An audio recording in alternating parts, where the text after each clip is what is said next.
हे cyber hackers अटॅकरचे हे अजिबात हुशार नाही, हे सर्वसामान्य आहे. ते फक्त कॉमन सेन्स वापरतात. प्रत्येक ॲपसाठी मला एक पासवर्ड सेट करावा लागतो. प्रत्येक ठिकाणी ते मला सांगतात की स्ट्रॉंग पासवर्ड ठेवा आणि अनेकदा पासवर्ड कॉम्प्रोमाइज झाला तर अर्थातच देयर इज अ रिस्क. हा स्ट्रॉंग पासवर्ड नेमका कसा ठेवता येईल किंवा ह्याच्या करता काय करता? म्हणजे बायको बॉसपेक्षा भीती पासवर्डची जास्त वाटते. Password is like a facial mask, we have to change it regularly. Social media profiles hack होणं किंवा त्या माध्यमातून काही चुकीचे ट्रान्झॅक्शन्स होणं ह्याही गोष्टी वाढल्यात. हो, तर ते नेमकं कसं टाळायचं?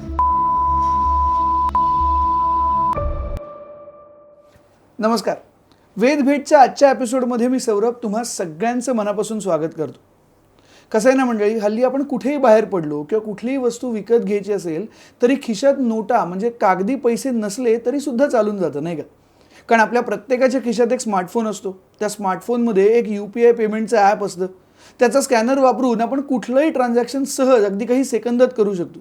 किंवा कागदी नोटा नसतील तरीसुद्धा प्रत्येकाच्या खिशामध्ये किंवा वॉलेटमध्ये क्रेडिट कार्ड किंवा डेबिट कार्ड नक्की असतं. ह्या सगळ्या माध्यमातून डिजिटल ट्रान्झॅक्शन्स आपण दिवसेंदिवस वाढत्या गतीने करतोय आणि त्याचसोबत वाढत्या गतीने सायबर फ्रॉडसुद्धा वाढत आहे. आता असं म्हटल्यानंतर सायबर सिक्युरिटी हा एक अत्यंत महत्त्वाचा विषय येतो की ह्या फ्रॉड्सला नेमका आळा घालायचा कसा किंवा हे फ्रॉड्स होऊ नयेत म्हणून नेमकं काय करायचं हे जाणून घेण्यासाठी आज आपण त्याच क्षेत्रातल्या एका तज्ज्ञ व्यक्तीशी संवाद साधणार आहोत.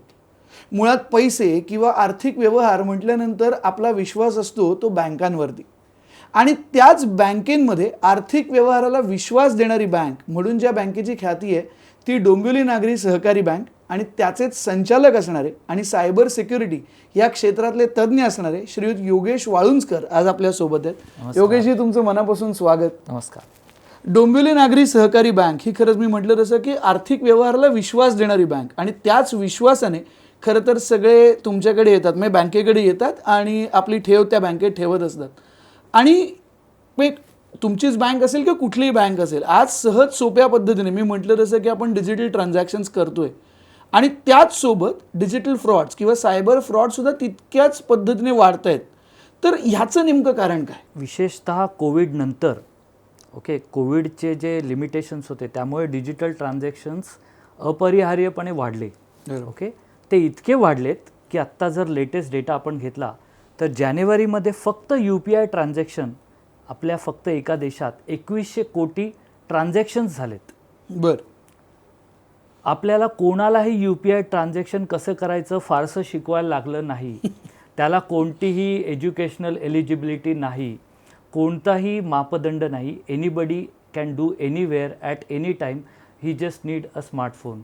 इतकं सहज सोप्या पद्धतीने जर का व्यवहार होत असेल तर याची ॲडॉप्शन किंवा पटकन स्वीकारले जातात आणि ॲक्रॉस द सोसायटी म्हणजे गृहिणी असो, शाळेतला मुलगा असो, एखादं ज्येष्ठ नागरिक असो किंवा आपल्यासारखे व्यावसायिक लोक असो, सगळेजणं सहज सोप्या पद्धतीने होत असल्यामुळे हे व्यवहार करणं प्रिफर करतो आपण आणि त्यामुळे ही संख्या याची वाढलेली आहे असं आपल्या लक्षात येतं. आता जेव्हा संख्या वाढते तेव्हा त्याच्याबरोबर येणारे काही जे असे एलिमेंट्स असतात की जे सायबर फ्रॉड किंवा सायबर अटॅक हे त्याच्याबरोबर नैसर्गिक अनुषंगाने येतात. ह्याचं कारण काय असतं? बरेचदा मी व्यवहार करताना त्याच्यासाठी जी लागणारं जे एक बेसिक शिक्षण असतं किंवा एक बेसिक गोष्टी समजून घेणे आवश्यक असतं त्या जर मी नाही समजल्या तर अशा पद्धतीचे सायबर फ्रॉड सायबर अटॅक होऊ शकतात. म्हणजे एक उदाहरण सांगतो. समजा जर का मी आज सायकल चालवतोय, मी उद्या बाईक घेतली, तर मी सायकलसारखीच बाईक नाही चालवू शकत. बरोबर. मग त्यासाठी मला शिक्षण घ्यायला पाहिजे, त्याचं लायसन्स घ्यायला पाहिजे. ते जर न घेता मी चालवली तर काय होणार? ॲक्सिडेंट. बरोबर. तसंच सायबर डिजिटल व्यवहार करताना सुद्धा त्याची योग्य माहिती घेतली तर कधीही तुम्हाला कोणत्याही प्रकारचा सायबर अटॅक फ्रॉड होणार नाही. फक्त त्याची नीट पुरेशी माहिती घेतली पाहिजे इतकंच. आणि तुम्ही जसं म्हणालात की पुरेशी माहिती घ्यायला हवी, तर अनेकदा असं होतं की काही प्रिकॉशन्स घेतलेल्याही असतात किंवा अनेक ठिकाणी आपण पासवर्ड सेट केलेले असतात, पिन सेट केलेले असतात, पण एवढं सगळं होऊन सुद्धा फ्रॉड होतात. तर त्याचं नेमकं काय कारण आहे? काय होतं, बरेचदा मला असे प्रश्न किंवा असे स्टेटमेंट्स आपल्याकडे येतात की हे सायबर फ्रॉड करणारे जे लोक आहेत, सायबर हॅकर्स आहेत, हे खूप बुद्धिमान लोक आहेत. कारण ते आपल्या 2 पावलं नेहमी पुढे असतात. 2 गोष्टी आहेत. आपल्याला आपला व्यवसाय, उद्योग, नोकरी, धंदा आहे तो आपण करून मग त्यामध्ये व्यवहार करत असतो. बरोबर. व्हेरॅज जे हॅकर्स आहेत ना त्यांना 24 तास एकच उद्योग आहे हां, की ते हे अटॅक रिलेटेड गोष्टी करणं. हा एक भाग. दुसरा भाग, हे सायबर हॅकर्स अटॅकर्स जे आहेत हे अजिबात हुशार नाहीत. बर. हे सर्वसामान्य आहेत. ते फक्त कॉमन सेन्स वापरतात आणि तो कॉमन सेन्स वापरून ते आपला कॉमन सेन्स डिसेबल करतात आणि या सायबर अटॅकला म्हणजे पूर्णत्वाला नेतात. बर. आता कॉमन सेन्स डिसेबल करतात म्हणजे काय करतात, तर तुम्ही जे काही फ्रॉड होत आहेत आत्ता, अटॅक होत आहेत, ह्याच्या जर का मुळाशी गेलं तर 2 गोष्टी मिळतात. एक तर भीतीमुळे, ओके, किंवा आमिषामुळे. बर. ह्या 2 गोष्टींमुळे माणसाचा कॉमन सेन्स डिसेबल होऊन जातो आणि मग तो जे सांगेल ते करतो आणि त्याच्याकडून त्याच्या अकाउंटमधून पैसे जातात. अनेक ज्या गोष्टी होतात त्या. बरं. आता पहिले एक उदाहरण घेऊ. भीती म्हणजे काय होतं, की समजा एक इन्सिडन्स सांगतो, की एका व्यक्तीचा मोबाईल फोन पडला आणि तो पुढे जात होता आणि तो दुसऱ्याला मिळाला. मग तो आणि अनफॉर्च्युनेटली त्याला लॉक नव्हतं. त्यांनी त्याच्या आई म्हणून नावाने स्टोअर केलेला होता नंबर. त्यांनी त्याच्या आईला फोन केला आणि तुमच्या मुलाचा ॲक्सिडेंट झाला आणि इथे या हॉस्पिटलमध्ये ताबडतोब पैसे भरा. आणि त्यामुळे आईनी पैसे, म्हणजे काय होतं, घाबरून. बरोबर. दुसरं लेटेस्ट आलेलं, की फोन आलेले किंवा SMS आलेले लोकांना, की तुम्ही लाईट बिल तुमचं भरलेलं नाही आहे, लाईट बिल भरलं नाहीत आज रात्रीपर्यंत तर तुमचं लाईट कट होईल. आता तो इतकी भीती ह्याची बसते की त्याला सगळं पुढचं चित्र दिसायला लागतं, की मला बायकोनी पैसे दिले ते मी भरलेत का नाही, किंवा असं असतं ना की माझ्या अकाउंटमधनं गेलेत की नाही. आणि दुसरा चित्र दिसतं की समजा माझे लाईट कट झाले तर ते माझ्या सोसायटीमध्ये काय नाचक्की होईल, सगळ्या लोकांसमोर माझं काय होईल. ह्या भीतीमुळे तो हे कॉमन सेन्स विसरून जातो, की अरे मी ECS केलेलं आहे, ऑटोमॅटिक माझ्या अकाउंटमधनं जात आहे. पण हे विसरून जातो आणि ही फॅक्ट आहे आणि अनेक चांगले शिकलेल्या लोकांबरोबर पण झालेलं आहे. कारण ही भीती असते. दुसरा प्रकार असतो ना आमिषाचा. हाव. एक उदाहरण सांगतो. एका व्यक्तीला फोन आला की सर मी अमुक अमुक इन्शुरन्स कंपनीतून बोलतोय, तुमच्या आजोबांची एक पॉलिसी तुमच्या आजोबांनी काढली होती आणि ती आत्ता मॅच्युअर झाली आहे, त्याचे 68 लाख रुपये आहेत आणि आता ते तुम्हाला मिळू शकतात, आम्हाला त्यांच्या रेकॉर्ड्सवरनं तुमचं नाव सापडलं म्हणून. आणि हा माणसाला अरे एकदम 68 लाख रुपये दिसायला लागतात, 68वर किती शून्य, एवढे मला मिळणार, मॅच्युअर झाले. या आनंदामध्ये तो हेही विसरतो, अरे एवढं जर का असतं तर मला कुठेतरी काहीतरी लिखापडी आजोबांनी काहीतरी वडिलांनी सांगितलं असतं. पण हे सगळं विसरून जातो आणि त्याच्यासाठी लागणारे डिटेल्स तो देतो आणि त्याच्याकडचे जे पैसे असतात तेही जातात. असे 2 पद्धतीचे फ्रॉड प्रायोरिटी आपल्याला दिसतात, की त्यामुळे एकतर भीती दाखवून किंवा आमिष दाखवून लोकांचा कॉमन सेन्स डिसेबल केला जातो आणि मग त्या मार्गे लोकांना फसवून पैसे त्यांच्या अकाउंटमधनं गायब होतात. ते टाळण्याकरता काय करायचं ह्याच्याविषयी आपण बोलूच या, पण त्याच्या आधी मला जाणून घ्यायचं आहे की मुळात हे मॅक्झिमम फ्रॉड्स ज्या पद्धतीने होतात किंवा जी मोडस ऑपरेंडी वापरली जाते तर ते नेमकं काय असतं, कशा पद्धतीने हे फ्रॉड केले जातात. हां, आता यामध्ये जे टेक्निक वापरतात म्हणजे वेगवेगळे टेक्निक्स आहेत. त्यामध्ये फिशिंग, या आपण खूप वेगवेगळ्या ठिकाणी हा शब्द ऐकला असेल. तर फिशिंग हा एक पद्धत आहे याच्यामध्ये आणि साधारण स्टॅटिस्टिक्स असं सांगतं की साधारण 60 ते 70% एवढे जे अटॅक होतात हे फिशिंगच्या वेगवेगळ्या पद्धतींमुळे होतात. ओके. आता हे फिशिंग म्हणजे काय केलं जातं तर गळाला लावलं जातं.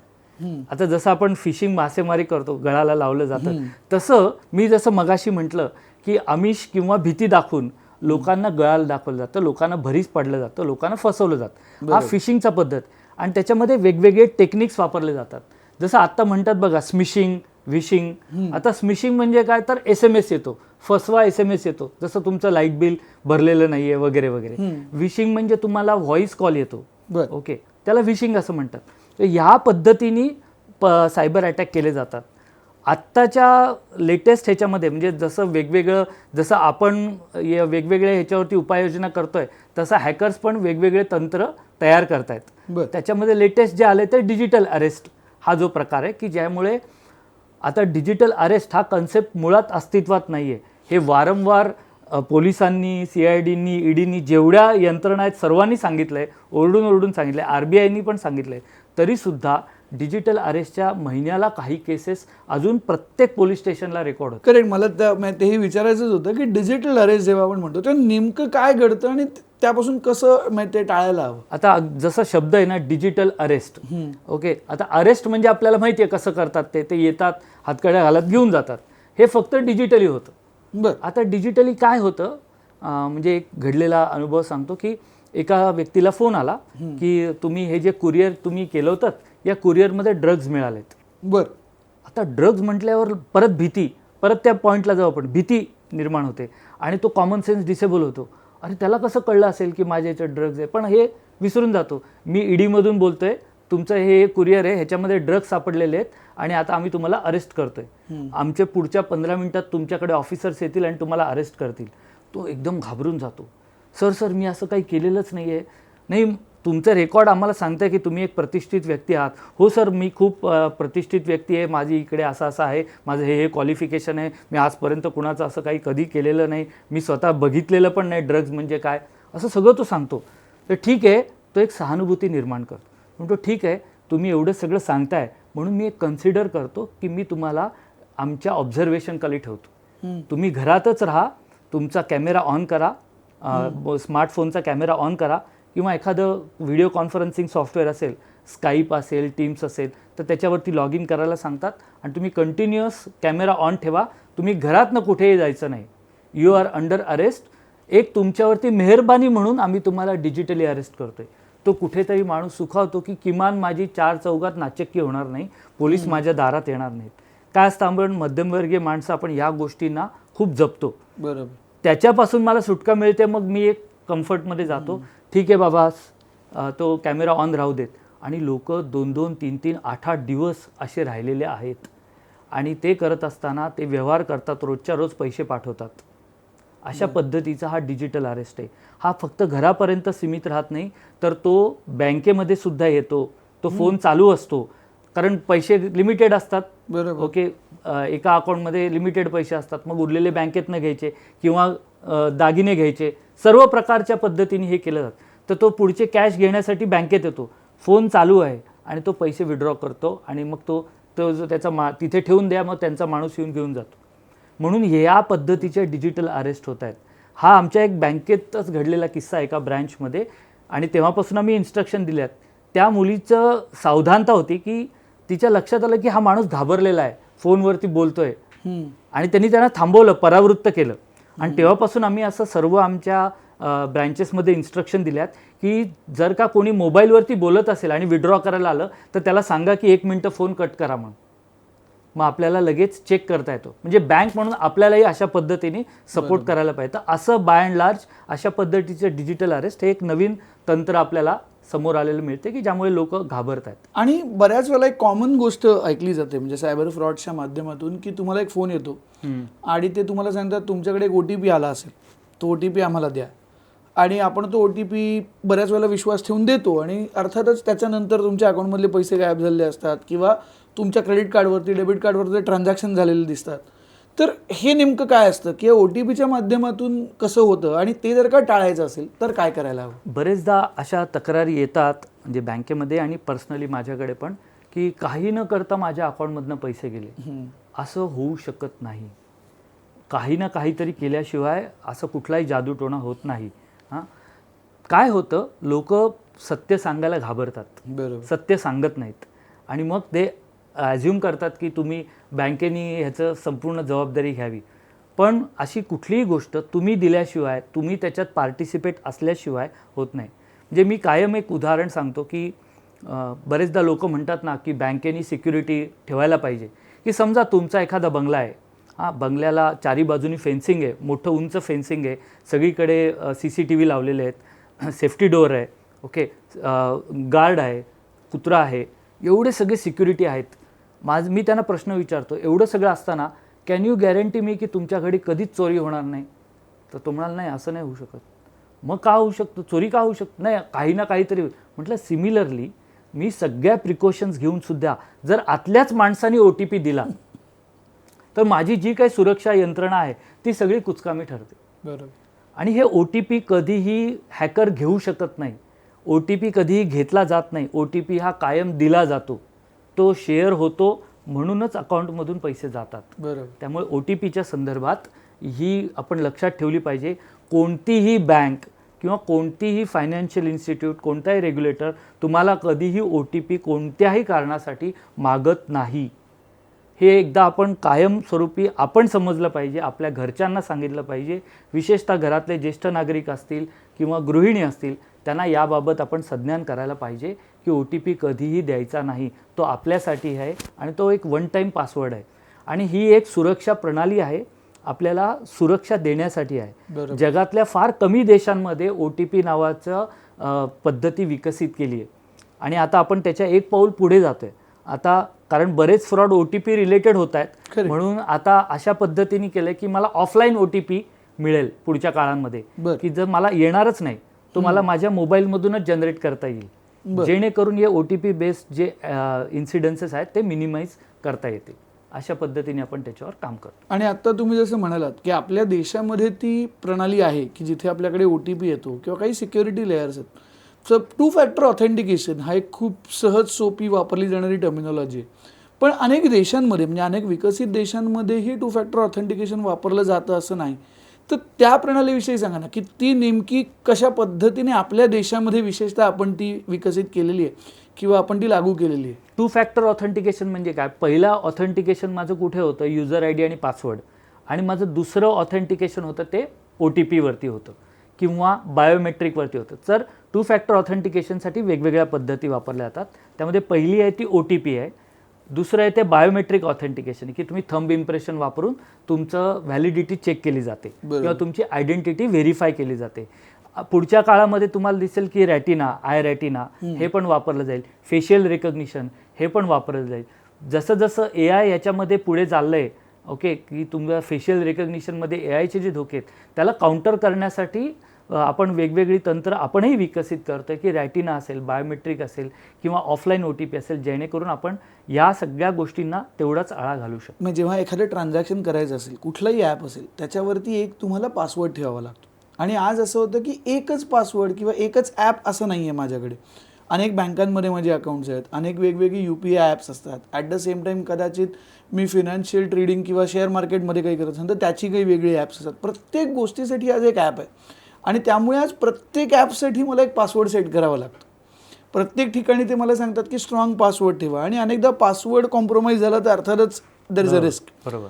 तर हा स्ट्रॉंग पासवर्ड नेमका कसा ठेवता येईल किंवा ह्याच्याकरता काय करता येते? आता पासवर्ड म्हणजे खरंच टेन्शन आहे लोकांना, कारण एवढे पासवर्ड झालेले आहेत की कसे लक्षात ठेवायचे, म्हणजे बायको बॉसपेक्षा भीती पासवर्डची जास्त वाटते, अशा पद्धतीचं एकंदरीत फिलिंग आहे.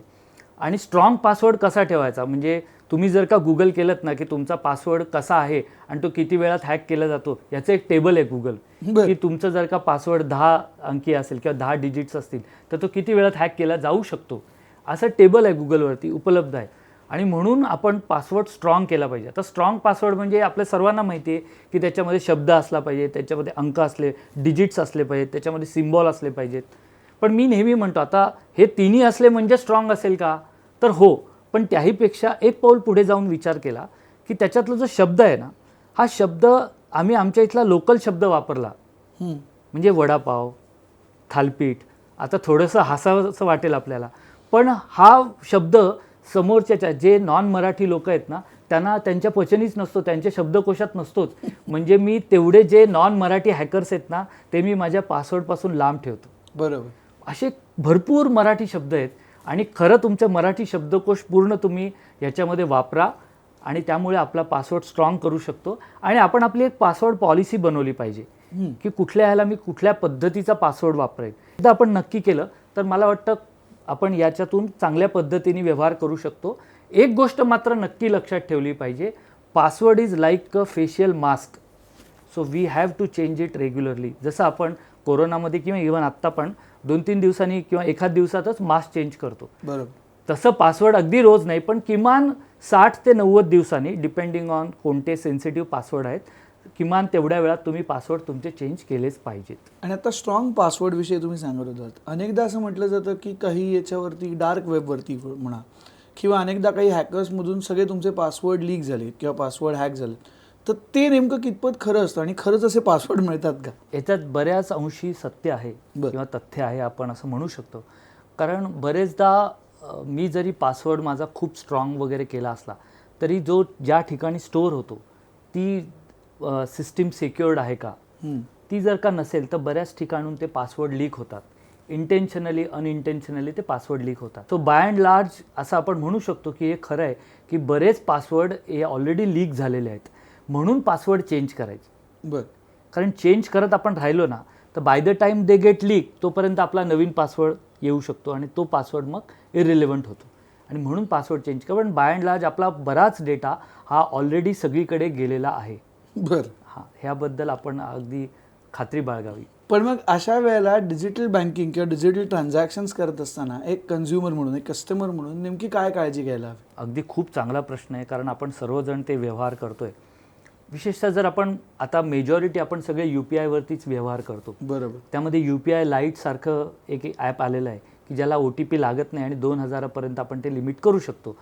तसं आपण वेगवेगळे सिक्युरिटी ऑप्शन्स प्रत्येक बँकेने आपापल्या ग्राहकांसाठी दिलेलं आहे. ओके, म्हणजे आता एक उदाहरणार्थ डोंबिवली नागरी सहकारी बँकेने काय केलं, आम्ही मोबाईल बँकिंगमध्ये बायोमेट्रिक ऑथेंटिकेशन केलं आहे. ओके, आपण आपलं लिमिट सेट करू शकतो. किंवा असं झालं ना की माझं समजा डेबिट कार्ड गेलं, ओके, कुठे हरवलं, तर मी एका SMS वरती माझं डेबिट कार्ड ब्लॉक करू शकतो. बरं. अशा पद्धतीचे वेगवेगळे सिक्युरिटी फीचर प्रत्येक बँक आपापल्या ग्राहकांना देत असते. ते आपण समजून घेतले पाहिजेत. ट्रान्झॅक्शन लिमिट असेल, आता समजा माझं डेबिट कार्ड किंवा क्रेडिट कार्ड असेल तर त्याला डोमेस्टिक आणि इंटरनॅशनल असे 2 ऑप्शन असतात. बरोबर. आणि तुमच्या ह्याच्यामध्ये ते फीचर असतं की इंटरनॅशनल अलाउड ऑर डिसेबल. तर मी समजा मी जाणारच नाही तर मी कशाला इनेबल करून ठेवू, तर मी ते डिसेबल केलं पाहिजे. ओके, तर हे सगळे फीचर्स आपण चेक केले पाहिजेत की आपल्या मोबाईलमध्ये हे सगळे मोबाईल बँकिंगमध्ये हे सगळे आहेत. दुसरं की आपण ट्रान्झॅक्शन करत असताना जे इंटरनेट वापरतो, ज्या बरेचदा काय होतं, आता ते थोडंसं ट्रेंड कमी झाला, पण काही वर्षापूर्वी असं ट्रेंड होतं फ्री वायफाय. म्हणजे घरात गेल्यावर पाणी विचारायच्या आधी वायफाय आहे का असं विचारलं जायचं. की आणि वायफाय असलं म्हणजे वास मला बाकी काही नको, आदरातिथ्य झालं, अशी एक हे होतं. आता पण ते जनरलाइज झालं. पण अनसिक्युअर्ड वायफायच्या थ्रू जर का तुम्ही व्यवहार केलात तर तुमचे सगळे पासवर्ड लीक होणार. बरं. विशेषतः सायबर कॅफे, मला माहिती नाही त्यांच्याकडे किती सिक्युरिटी असते. बरोबर. ओके, किंवा असे जे पब्लिक हब्स आहेत, मॉल वगैरे, की ती फक्त एक फॅसिलिटी असते तुमच्यासाठी. ते तुम्ही एंटरटेनमेंटसाठी असतं. तिथे बसून जर तुम्ही फायनान्शियल ट्रान्झॅक्शन करायला लागलात तर मात्र गडबड होऊ शकते. त्यामुळे फायनान्शियल ट्रान्झॅक्शन करत असताना तुम्ही सिक्युअर्ड ठिकाणी, तुमच्या ऑफिसमध्ये किंवा तुमच्या घरी अशा ठिकाणी आहात, तिथूनच तुम्ही ते ट्रान्झॅक्शन केली पाहिजे. अजून एक महत्त्वाचा प्रश्न म्हणजे एवढं सगळं करून तरीसुद्धा काही चूक होते किंवा काही वेळेला स्कॅम होतात, काही वेळेला पैसे जातात. मग अशा वेळेला नेमकं काय, म्हणजे बँकासुद्धा कुठल्या पद्धतीने ग्राहकांना मदत करतात किंवा एक कन्झ्युमर म्हणून मी काय करायला हवं माझे पैसे मला परत मिळवायचे असतील तर? हा पण एक खूप महत्त्वाचा प्रश्न आहे. म्हणजे ह्याचं जर आपण स्टॅटिस्टिक्स बघितलं तर साधारण 5 ते 8 हजार ट्रान्झॅक्शनच्या मागे एक ट्रान्झॅक्शन फ्रॉड असतं. म्हणजे ते पैसे गेलेले असतात. ओके, हे एक साधारण ॲव्हरेज आहे. आता बरेच लोक मला, किंवा इनफॅक्ट मी बऱ्याच ठिकाणी जातो तेव्हा आम्ही आवर्जून प्रश्न विचारतो. आमच्या वेगवेगळ्या डोंबिवली नागरी बँकेच्या शाखांमध्ये जातो, कस्टमरशी इंटरॅक्ट करतो, तेव्हा मी त्यांना विचारतो, आपण पूर्ण प्रिकॉशन घेऊन पण काही झालं, आपली चूक झाली आणि आपल्या खात्यातून पैसे गेले तर इमिजिएट तुम्ही काय करणार, पहिली स्टेप तुम्ही काय करणार? पण मला उत्तरं वेगळी वेगळी येतात. आणि म्हणूनच याची गरज आहे अवेअरनेसची. आपल्या भारत सरकारने मिनिस्ट्री ऑफ होम अफेअर्स यांनी 1930 नावाची एक हेल्पलाईन चालू केली आहे. ओके. ही इतकी कार्यक्षम आहे की तुमच्या बाबतीत असा प्रसंग झाला की माझ्या अकाउंटमधनं पैसे गेले तर तुम्ही तुमच्या रजिस्टर्ड मोबाईलवरून 1930ला कॉल करा. ओके, एंगेज लागला तरी करा, कंटिन्यूस करत राहा, तुम्हाला नक्की नंबर लागेल आणि तुम्ही तुमचं जे काही प्रकार झालेला आहे तो तिथे सांगा. इट इज हाय चान्सेस, आणि खूप लोकांना त्याचा चांगला अनुभव आलेला आहे की 2 तासाच्या आत जर का माझी कंप्लेंट गेली तर माझे पैसे 100% सुद्धा मिळू शकतात, मिळालेले आहेत. पण हे 1930 ही हेल्पलाईन आपण सर्वांनी अक्षरशः पाठ करून ठेवली पाहिजे. आपल्या माहितीच्या सगळ्या लोकांना सांगितली पाहिजे. आपापल्या सोसायट्यांमध्ये त्याचं एक पोस्टर लावलं पाहिजे. एवढी ह्याची आवश्यकता आहे आणि एवढी ह्याची गरज आहे. कारण त्याच्यामुळे काय होतं की पटकन डायरेक्ट होम मिनिस्ट्रीकडेच गेल्यामुळे ना ते पूर्ण जे रॅकेट आहे ना ते रॅकेट आपण ट्रॅक करू शकतो. बरं. आता काही जण विचारतात की मला समजा सुचलं नाही, माहिती नसेल तर मी काय करायचं, मला एखादा निरक्षर असेल, समजत नसेल, तुमच्या ब्रँचमध्ये जा, पटकन जा. जिथे तुमचं खातं आहे ती बँक करेल. म्हणजे आम्ही आमच्या सर्व ब्रँचेसमध्ये इन्स्ट्रक्शन दिलेत, असं आलं तर लगेच तुम्ही 1930 कॉल करा. आता पुढची प्रोसेस कशी होते, सरकारने पोर्टल डेव्हलप केले cybercrime.gov.in. ओके. ह्याच्यावरती कंप्लेंट रजिस्टर होते. रजिस्टर झाल्यावरती त्याचा तपास चालू होतो आणि आता प्रत्येक पोलीस स्टेशनला एक सायबर सेल आहे. ओके. ओके. आणि तुम्हाला SMS येईल काही तासामध्ये की तुमच्या जवळचं पोलीस स्टेशन आणि तिथल्या सायबर सेल, तिथल्या अधिकाऱ्याचा नंबर हे तुमचा पुढील तपास करणार आहेत. ओके. हा SMS तुम्हाला येतोच. मी अनुभवाने सांगतोय, खूप जणांना आलेले आहेत. त्यामुळे इतकी चांगली सक्षम यंत्रणा आत्ता अस्तित्वात आणि कार्यान्वित आहे आणि याच्यामुळे बऱ्याच अंशी या सायबर फ्रॉड्सना, सायबर अटॅक्सना आपण रोखू शकतो. बरं, आता म्हणजे आताचं जे युग आहे 2026 मध्ये आपण बसलोय, तर अनेक ठिकाणी आपण असं म्हणतो की AI ह्याचा वापर सगळीकडे वाढतोय आणि अर्थातच तो ह्या पुढेही वाढणार आहे. बँकिंग किंवा फिनान्शियल सेक्टर हे काही त्याला अपवाद नाही आहे, त्यामुळे त्याच्यामध्ये सुद्धा होणार आहे. तर या AIचा वापर सकारात्मक आणि नकारात्मक दोन्ही पद्धतीने होऊ शकतो. त्यामुळे फ्रॉड करणारे किंवा स्कॅम करणारे AIचा वापर करून त्याचा फ्रॉड करण्यासाठी वापर करतील. Correct. At the same time बँकांच्या सिक्युरिटी सिस्टम्स AIचा वापर करून ते टाळण्याचा प्रयत्न करतील. करेक्ट. तर ह्या दोन्हीमध्ये नेमका AIचा वापर कशा पद्धतीने होतो? म्हणजे आता असं आहे ना की IT रिलेटेड कुठलंही सेशन असेल आणि तुम्ही AI वापरला नाहीत शब्द तर तो गुन्हा ठरेल. इतकं आर्टिफिशियल इंटेलिजन्सचं पेव आहे. आणि let me tell you one thing, artificial intelligence is based on human intelligence. Correct. It is baby of human intelligence. म्हणजे ते जगातनं वरतून कुठंतरी काहीतरी आलंय कृत्रिम असं नाही आहे. त्यामुळे ते ह्युमन इंटेलिजन्सवरतीच बेस आहे. बरोबर. आता जो पुढचा दुसरा प्रश्न होता ना की हॅकर्स वापरतात. हो, हॅकर्स वापरणारच. ते वेगवेगळे तंत्रज्ञान वापरतात, अद्ययावत तंत्रज्ञान वापरतात. मगाशी म्हटलं तसं त्यांना 24 तास एकच उद्योग आहे, फक्त हॅकच करायचं आहे आणि नवनवीन तंत्रज्ञान वापरायचं आहे. ते जसं वापरतायत तसं आपणही वापरतो. म्हणजे आता रिझर्व्ह बँकेने बँकांना फ्रॉड रिस्क मॅनेजमेंट करायला सांगितले. म्हणजे real time monitoring of transaction. Okay. म्हणजे ट्रान्झॅक्शन होत असताना आपण ते चेक करतो की is it a fraudulent transaction. त्याचे काही सिम्टम्स असतात, काही रूल्स असतात, जेणेकरून मी चेक करू शकतो की समजा माझं आत्ता मी इथे एक ATM विड्रॉ केलं डोंबिवलीमध्ये आणि 5 मिनिटांनी माझ्याच कार्डवरती जर पुण्यातनं विड्रॉ होत असेल तर that is a fraud transaction. असे काही सिनॅरिओ असतात. तर हे सगळं मॉनिटरिंग, हे फ्रॉड रिस्क मॉनिटरिंगच्या माध्यमातून बँका करतात आणि आपण ट्रान्झॅक्शनमध्ये थांबवू शकतो बिफोर इट हॅपन्स. ओके. अशा माध्यमांनी आपण हे करू शकतो. हे सगळे कंट्रोल्स आपण याच्यामध्ये एस्टॅब्लिश केलेले आहेत जेणेकरून ह्या AIच्या नंतर मग AI या साईडला आपण कसा वापरतो की साधारण ट्रान्झॅक्शन पॅटर्न काय असतो. एखादा व्यक्ती समजा एखादा सिनियर सिटीजन आहे तर त्याचं ट्रान्झॅक्शन पॅटर्न काय असतं, तर तो विड्रॉ कुठून करतो, तर त्याच्या घराच्या जवळ म्हणजे त्याचा जो जॉमेट्रिक कॉर्डिनेट आहे त्याच्या जवळचं जे ATM आहे तिथूनच तो करतो. मग त्याच्यापेक्षा एकदम डिस्टंट ATMमधनं जर त्यांनी विड्रॉ केले तर मग ते व्हेरीफाय केले जातात. बरं. अशा पद्धतीने आपण त्याचे पॅटर्न, त्याचं एक प्रोपेन्सिटी स्कोर हे आपण डिराईव्ह करतो आणि जेणेकरून आपण सुद्धा फ्रॉडच्या दृष्टीने मॉनिटरिंग करतो की फ्रॉड कसं आपल्याला रोखता येईल याच्यामध्ये. आणि ह्या सगळ्या टर्मिनॉलॉजीजमध्ये DPDP ही एक खूप अत्यंत कॉमन टर्म आहे जी वापरली जाते, म्हणजे डेटा प्रायव्हसी आणि डेटा प्रोटेक्शन. तर हे नेमकं कशा पद्धतीने वापरलं जातं आणि बँका त्याचा कशा पद्धतीने वापर करतात? DPDP म्हणजे digital personal data protection. Okay. आता हा जो ॲक्ट आहे हा आता 2री-3रीतल्या मुलापासून सगळ्यांपर्यंत पोहोचलेला आहे. हां, म्हणजे हा असं काहीतरी आहे एवढं कळलेलं आहे. आता हा ॲक्ट का मुद्दामून अस्तित्वात आला आणि का हा एन्फोर्स होतो आहे, ह्याचं कारण असं आहे की आपला जो सगळा पर्सनल डेटा आहे ना ह्याच्यावरतीच आपले सगळे रेकॉर्ड्स असणार आहेत. आणि फक्त फायनान्शियल नाही, आपला सगळा आरोग्याचा हेल्थकेअर डेटा हा पण ह्याच्याशीच रिलेटेड असणार आहे. मग पुढच्या डिजिटल युगामध्ये आपले हे जे पॅरामीटर्स आहेत ना, PII ज्याला म्हणतात की पर्सनल आयडेंटिफिकेशन इन्फॉर्मेशन, म्हणजे माझं बर्थ डेट असेल किंवा माझं ब्लड ग्रुप असेल, या ज्या सगळ्या एकदम युनिक कॅरेक्टर्स आहेत, माझा आधार नंबर असेल, पॅन नंबर असेल, हे सगळे युनिक कॅरेक्टर्स आहेत, त्याला PII डेटा असं म्हणतात. बरोबर. तर हा PII डेटा जो आहे ना हा एकदम सेन्सिटिव्ह असणार आहे आणि मग ह्याचं प्रोटेक्शन करण्यासाठी आता वेगवेगळी यंत्रणा कार्यान्वित होतीये की जेणेकरून हा जो पर्सनल डेटा आहे ना हा कुठेही टेक्स्टमध्ये, ओपन टेक्स्टमध्ये शेअर होता कामा नये. बरं. यासाठी सगळ्या बँका, रिझर्व्ह बँक ऑफ इंडिया, सगळ्याच इन्स्टिट्यूट, इन्शुरन्स असतील, हेल्थकेअर असतील, ते आपला डेटा एन्क्रिप्ट करून ठेवत आहेत की हा पर्सनल डेटा जो आहे तो एन्क्रिप्टेड राहिला. आणि मग हे जेव्हा एन्क्रिप्शन होतं तेव्हा नेमकं कशा पद्धतीने म्हणजे एका बँकेमधून मला दुसऱ्या बँकेकडे ट्रान्झॅक्शन करायचं आहे, तर अर्थात तुम्ही म्हणालात तसं की हा एन्क्रिप्टेड फॉर्मॅटमध्ये डेटा जातो, तर हे नेमकं दोन बँकांमधलं किंवा दोन फिनान्शियल इन्स्टिट्यूटमध्ये जे देवाणघेवाण होते ते नेमकं कसं होतं? आता एन्क्रिप्शन हा जो शब्द आहे ना, हा शब्द खूप जुना आहे.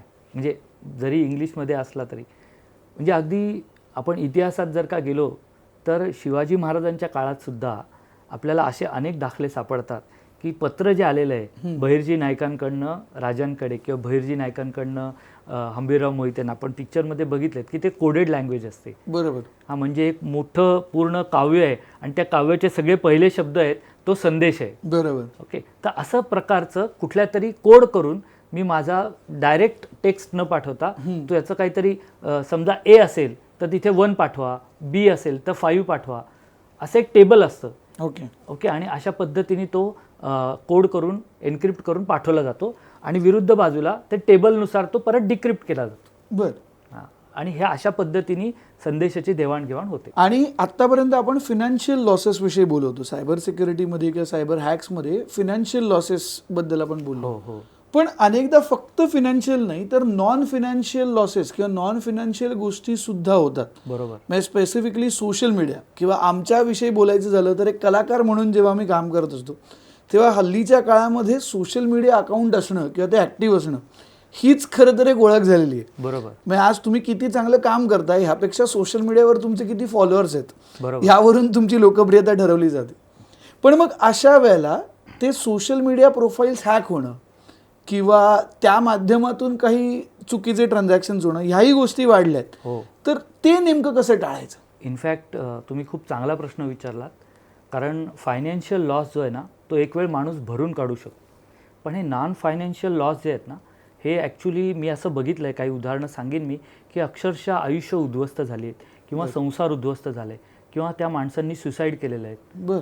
किंवा तो एकदम आयुष्यातनं उठला आहे अशी परिस्थिती झालेली आहे. आता काय होतं आहे, सोशल मीडिया म्हणजे फेसबुक असेल, इंस्टाग्राम, ट्विटर, लिंक्डइन, वेगवेगळे चॅनल्स आहेत.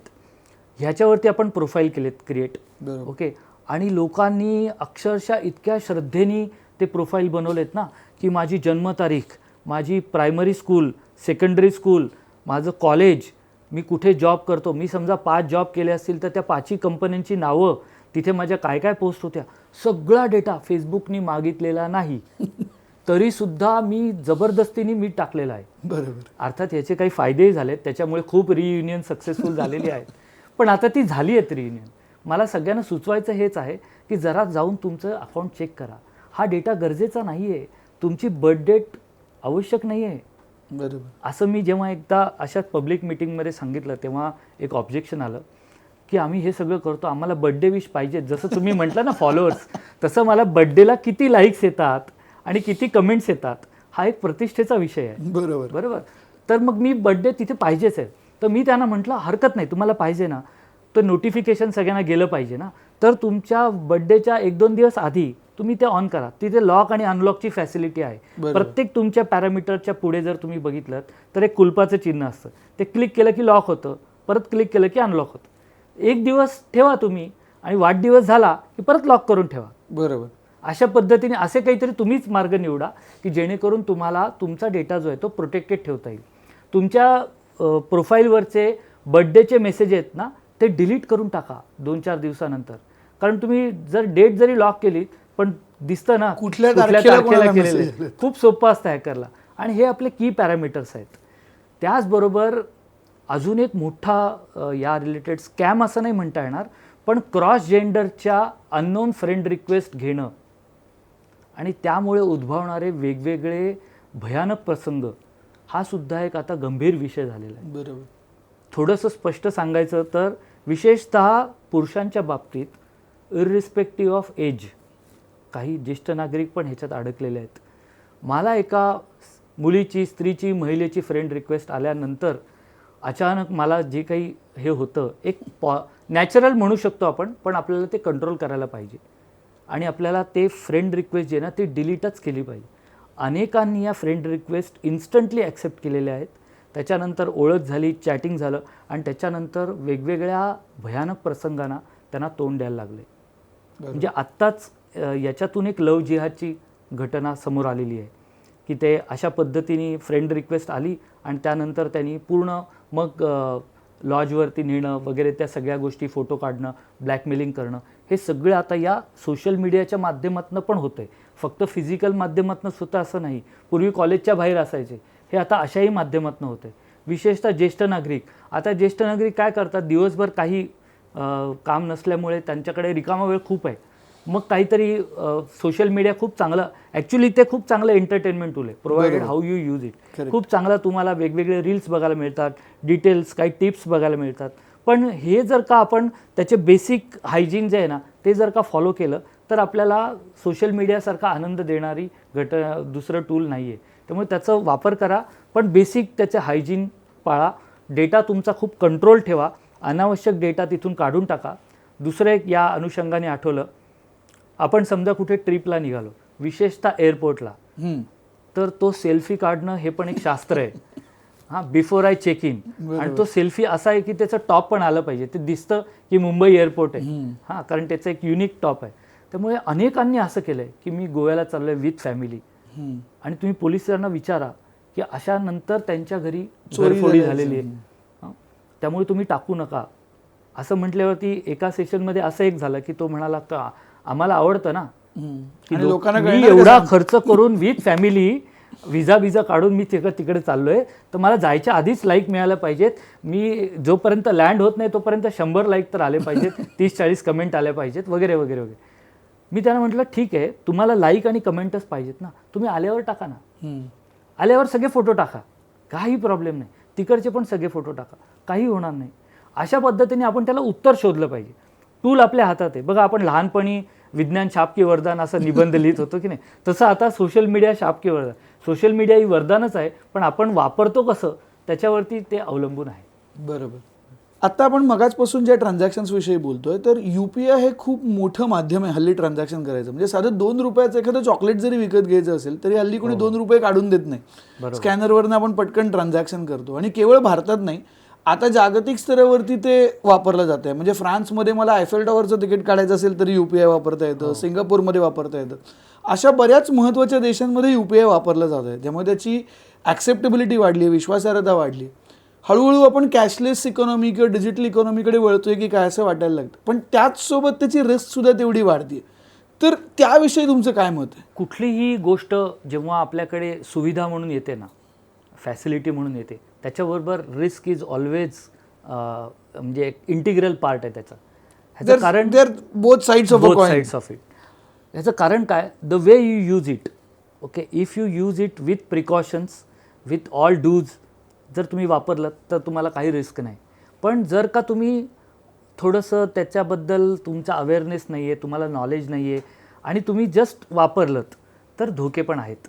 ओके, म्हणजे मला पोहता न येता मी जर पाण्यात उडी मारली, नदीमध्ये उडी मारली तर काय होणार, तसंच या डिजिटल युगात पण होतं. या डिजिटल विश्वात तुम्ही आलात आणि तुम्ही माहिती न घेता जर का ट्रान्झॅक्शन करायला लागलात तर तुमच्याबरोबर पण तेच होणार जे मी न पोहायला येता उडी मारल्यावर होणार. तर रिस्क ज्या आहेत ना, तर समजा मला पोहायला येतं तरीसुद्धा मला काही गोष्टी की पाण्याचा प्रवाह कसा आहे, पाण्यात धोकादायक आहे का, भोवरा आहे का, हे पण मी चेक करतो. तसं नुसती बेसिक माहिती घेऊन नाही तर मी कुठल्या पद्धतीच्या ह्याच्यात रिस्क आहेत, म्हणजे काय छोट्या छोट्या गोष्टी आपण करू शकतो. जसं मी मगाशी म्हटलं की आपलं ट्रान्झॅक्शन लिमिट, बऱ्याच बँकांमध्ये आता मी ट्रान्झॅक्शन लिमिट सेट करू शकतो की ह्याच्यावरती मी नाही हे करणार. बरोबर. अजून आपण असं करू शकतो, मी बरेचदा सांगतो की आपल्याला जे छोटे छोटे ट्रान्झॅक्शन करायचे आहेत ना, ते त्याच्यासाठी तुम्ही एक वेगळं अकाउंट ठेवा. बरं. आणि त्या अकाउंटमध्ये समजा मला किती लागतात, दिवसाला समजा माझे 500 रुपये लागतात, ठीक आहे, मी एक 2000 रुपये ठेवतो आणि ते वापरा. तुमचं मेन अकाउंट वेगळं ठेवा ज्यामध्ये तुमचं मुख्य इन्कम त्या अकाउंटमध्ये आहे, आणि या अकाउंटमधनं तुमचे रोजचे जे किराणा, भाजी, दूध वगैरे जो खर्च आहे तो तुम्ही ह्याच्यातनं करा. बरं. ह्याच्यामुळे काय होईल, माझं मेन अकाउंट इंटॅक्ट राहील. समजा मी चुकीचा पासवर्ड दिला, OTP दिला, काही चुकी झाली, मॅक्सिमम रिस्क किती माझी, 2000 रुपये. बरोबर. तर अशा पद्धतीने आपल्या ज्येष्ठ नागरिकांना, घरातल्यांना, त्यांना शिकवा UPI. त्यांना असं नका करू की मीच तुमचं करतो सगळं. त्यांना शिकवा आणि त्यांना 2000 रुपये भरून द्या त्यांच्या वॉलेटमध्ये किंवा त्यांच्या अकाउंटला. Let them use it. 1000 रुपये द्या, 500 रुपये द्या, त्यांचं जसं खर्च असतील तसे. पण रिस्क कमी होते. बरोबर मोठ्या अकाउंटला ॲक्सेस देऊ नका. बरोबर. त्याचबरोबर सायबर इन्शुरन्सचा पण ऑप्शन अवेलेबल आहे. बरं. तोही बँका आता आपापल्या ग्राहकांना देते. हम्म. त्याच्यातून सुद्धा आपल्याला एक रिस्क मिटिगेशन झालं असं आपण म्हणू शकतो. पण ह्या अशा छोट्या छोट्या गोष्टी आहेत त्या आपण करून आपली रिस्क मिनिमाइज करू शकतो. आणि जसं आपण पावलं टाकतोय, मगाशी मी म्हटलं तसं की UPI तर अनेक देशांमध्ये वापरलं जातं. एकीकडे आपण त्याला जागतिक स्तरावरती नेण्यासाठी जिथे प्रयत्न करतोय, त्याच वेळेला सरकार, रिझर्व्ह बँक ऑफ इंडिया आणि बाकीच्या बँका मिळून हे सायबर फ्रॉड रोखण्यासाठी किंवा हे अशी फ्रॉडुलंट ट्रान्झॅक्शन्स होऊच नाहीत ह्याकरता काही पावलं उचलत आहे का? हा पण खूप चांगला प्रश्न आहे, कारण ही पण माहिती सर्वांपर्यंत पोहोचली पाहिजे. केंद्र सरकार असेल, होम मिनिस्ट्री आहे, रिझर्व्ह बँक ऑफ इंडिया आहे, सगळे जे रेग्युलेटरी बॉडीज आहेत हे आत्ता खूप ॲग्रेसिव्हली ह्याच्यामध्ये काम करते. 2-3 इनिशिएटिव्हबद्दल मी नक्की माहिती सांगेन. एक डिपार्टमेंट ऑफ टेलिकम्युनिकेशन, आता हे मोबाईल नंबरच वापरले जातात सगळीकडे. बरोबर. तर डिपार्टमेंट ऑफ टेलिकम्युनिकेशननी अशा ब्लॉक नंबरची लिस्ट तयार केली आहे की जे फ्रॉडुलंट म्हणून डिक्लेअर झालेत किंवा आयडेंटिफाय झालेत बरं. As of today. ओके. आणि सर्व बँकांना त्यांनी ही लिस्ट प्रोव्हाइड करणार आहेत आता. ओके. आणि असं रिझर्व्ह बँक त्या बँकांना सांगते, त्याला MNRL असं म्हणतात, mobile number restricted list. Okay. Okay. आणि बँकांना त्यांनी सांगितलं की तुमचे नवीन ग्राहक अकाउंट ओपन करताना तुम्ही या लिस्टला चेक करा, त्यातला कोणी येत नाही ना. बर. अशा पद्धतीने सगळे मोबाईल नंबरचं चेकिंग होणार आहे. ओके. जेवढे मोबाईल नंबर आता फ्रॉडुलंट म्हणून डिक्लेअर झालेले आहेत तर ते आपण लगेच आपापल्या बँकांच्या अकाउंट्समध्ये चेक करणार आहोत. आणि जे तर सापडले तर ते अकाउंट फ्रीज करायचं किंवा नवीन अकाउंट असेल येणारा असेल तर त्याला अकाउंट ओपन करून द्यायचं नाही. हा MNRL हा एक प्रकार आहे. दुसरा जो प्रकार आहे त्याला I4C म्हणतोय आपण, सर्वांना तो आता माहिती झाला आहे की काय होतं, जेव्हा माझ्या अकाउंटमधून पैसे जातात तर ते लगेच जातात म्हणजे ते दुसऱ्या एका अकाउंटमध्ये जातात, तिसऱ्या अकाउंटमध्ये, चौथ्या आणि 6व्या 7व्या हॉप्सला ते विड्रॉ होतात. असा एक साधारण पॅटर्न आहे. आता ह्याच्यामध्ये काय करतोय आपण की समजा बँक A बँकेतनं पैसे गेले B बँकेत. ओके. आणि बँक Aच्या कस्टमरनी रिपोर्ट केलं 1930ला की माझ्या अकाउंटमधनं पैसे गेलेले आहेत. तर बँक Aच्याकडे कळतं की ते बेनिफिशरी अकाउंट कुठलं आहे. तर ते B बँक जी आहे ना त्यांना तो अलर्ट जाणार रिअल टाईममध्ये. मग ते चेक करणार आणि त्यामध्ये जर का ते अकाउंट सापडलं बेनिफिशरी अकाउंट तर ते फ्रीज करायचंय आणि त्यांनी रिपोर्ट करायचंय. ओके. आणि असं करून जेवढ्या लवकर आपण ते 1930ला कॉल करून कळवू तेवढ्या लवकर हे B-C पर्यंत आपण पोहोचू शकतो आणि ती रक्कम वाचवू शकतो. पार्शल किंवा फुल रक्कम सुद्धा वाचता येते. अशा पद्धतीचे यंत्रणा सुद्धा आता विकसित होत आहे. आणि मला वाटतं एक येणाऱ्या 2-4 महिन्यामध्ये ही सगळीकडे आपल्याला यंत्रणा विकसित झालेली दिसेल. काही बँकांनी ऑलरेडी इम्प्लिमेंट केलं. ह्याच्यामुळे काय होईल की फ्रॉड झाल्यानंतर सुद्धा, ओके ठीक आहे, एक भाग आहे की प्रोएक्टिव्हली आपण काय करू शकतो, ॲक्टिव्हली काय करू शकतो. आणि आता आपण तिसऱ्या टप्प्यात आलो की आपण रिॲक्टिव्हली काय करू शकतो. If it happens what next. Okay. तर त्यामध्ये ह्या सगळ्या गोष्टी आहेत. आणि त्याचबरोबर म्हणजे या यंत्रणा आहेतच, त्याचबरोबर प्रत्येक बँकेनी सायबर अवेअरनेस प्रोग्राम करणं हे गरजेचं आणि मॅन्डेटरी केलेलं आहे रिझर्व्ह बँकेने. ओके. म्हणजे मला सांगायला खरंच आनंद वाटतो की डोंबिवली नागरी सहकारी बँकांनी आपल्या जवळपास सर्व शाखांच्या परिसरामध्ये सायबर सिक्युरिटी अवेअरनेस प्रोग्राम तज्ज्ञ माणसाला घेऊन किंवा तिथल्या सायबर सेलला घेऊन करण्याचा आमचा उपक्रम चालू आहे. जसं ऑक्टोबर हा महिना सायबर सिक्युरिटी अवेअरनेस मंथ म्हणून सगळीकडे त्या निमित्ताने कार्यक्रम होतात. तर त्या निमित्ताने आम्ही अगदी शाळा कॉलेजेसपासून सगळीकडे जातो. कारण आज सगळे जण डिजिटल व्यवहार करतात. अगदी 3री-4थी पासूनची मुलं व्यवस्थित व्यवहार करतात. त्यामुळे त्या लेवलपासूनच आपण त्यांना शिक्षण द्यायला पाहिजे. तिथपासून ते बडे कॉर्पोरेट्स, सिनियर सिटीजन क्लब्स या सगळ्यांच्याकडे अवेअरनेस प्रोग्राम ही जी आपली सगळ्यांची सामुदायिक जबाबदारी. एक सरकारचं काम करते, बँकांसारख्या संस्था त्यांचं काम करतात आणि आपण नागरिक म्हणून पण आपण हे काम केलं पाहिजे की अशा पद्धतीने जागरूकता लोकांना दिली पाहिजे. आणि बघाचपासून तुम्ही इतक्या वेगवेगळ्या विषयांचा परामर्श घेतलात या सायबर फ्रॉडच्या निमित्ताने आणि सायबर सिक्युरिटीच्या निमित्ताने. जाता जाता मला हेच विचारायचं आहे की एका वाक्यात जर का तुम्हाला आज ही मुलाखत बघणाऱ्या ऐकणाऱ्या सगळ्यांना जर का काही संदेश द्यायचा असेल, आणि केवळ आत्ताच नाही तर ह्यापुढेही ही अनेक ठिकाणी शेअर होईल मला खात्री आहे, तर जिथपर्यंत आपण पोचू शकू हा अवेअरनेस वाढवण्यासाठी, तर त्या सगळ्या बघणाऱ्या लोकांना तुम्हाला एका वाक्यात जर का संदेश द्यायचा असेल तर काय सांगा? अलर्ट राहा आणि कॉमन सेन्स जागृत ठेवा. बाकी काहीही करायची नाही गरज. कॉमन सेन्स जागृत ठेवा. आणि आज वेळात वेळ काढून तुम्ही इथे आलात, आमच्या सगळ्यांशी गप्पा मारल्यात आणि मला खात्री आहे की या सायबर सिक्युरिटी किंवा सायबर फ्रॉडचा विषय खरंच खूप महत्त्वाचा होता. अनेक जणं या गोष्टीला आत्तापर्यंत काही वेळेला बळी पडले असतील किंवा योग्य वेळी वाचलेही असतील. काही जणांचे होता होता राहिले असतील, पण तरीसुद्धा ह्या पुढे ते नक्की काळजी घेतील आणि ह्या पुढे असे प्रकार याला आपण आळा घालू शकू, टाळू शकू याची मला खात्री आहे. नक्की. आज वेळात वेळ काढून तुम्ही इथे आलात, आमच्याशी गप्पा मारल्यात, आम्हाला हे सगळं सांगितलं, त्याबद्दल खरंच तुमचे मनापासून आभार. आणि तुमचे पण विशेष कौतुक, कारण हा विषय आता ऐरणीवरती आहे आणि सर्वांनी हा विषय घेऊन जास्तीत जास्त लोकांपर्यंत हे पोचवणं गरजेचं आहे. हा इनिशिएटिव्ह तुम्ही घेतल्याबद्दल तुमचंही खूप खूप कौतुक मनापासून. धन्यवाद. आणि लोक हो, तुमच्या ओळखीच्या जे लोक असतील, जे अर्थातच डिजिटल ट्रान्झॅक्शन्स करतायत, डिजिटल माध्यमातून खूप ॲक्टिव्ह आहेत, त्या सगळ्यांना आजचा हा एपिसोड नक्की पाठवा, त्यांच्यापर्यंत ही माहिती नक्की पोचवा. आणि असेच नवनवीन विषय घेऊन आम्ही तुमच्या भेटीला येत राहू वेदभेटच्या माध्यमातून. तेव्हा ह्या नवीन पॉडकास्ट तुम्हाला ऐकायचे असतील नवीन सीझनमधल्या, तर आमच्या चॅनलला नक्की सबस्क्राईब करायला विसरू नका. तसंच फेसबुक आणि इंस्टाग्रामवरच्या आमच्या पेजला लाईक करा, शेअर करा. पुन्हा एकदा भेटू पुढच्या एपिसोडमध्ये. तोपर्यंत नमस्कार.